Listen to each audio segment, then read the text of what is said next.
आज हम बनाएंगे रोट जो अक्सर मुहर्रम में बनाए जाते हैं। उसमें नान खटाई का भी टेस्ट आता है, बहुत ही अच्छे बनते हैं। चलिए शुरू करते हैं। आधा कप सूजी में आधा कप मैदा, आधा कप पिसी हुई चीनी, 3 चम्मच पिसा हुआ खोपरा, आधी चम्मच इलायची का पाउडर, 1 चुटकी नमक, 1 चुटकी बेकिंग सोडा, 4 चम्मच घी। सबको अच्छी तरह से मिक्स कर लें।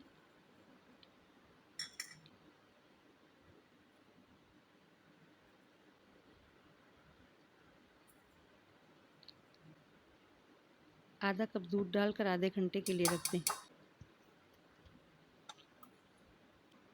एक पतीला लें, इसके अंदर रेक रख कर ढक्कन रख दें। चूल्हा ऑन कर लें, ज़्यादा चूल्हा तेज़ ना हो।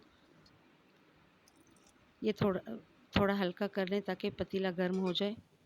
रोट का जो मिक्सचर बनाया था उसे ट्रे में फैला दें।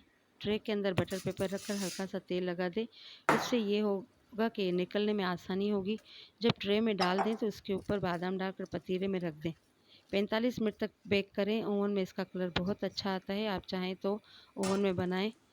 प्लीज़ सपोर्ट करें, लाइक सब्सक्राइब करें। इजाज़त दें। अल्लाह हाफिज़। अल्लाह ने के बान।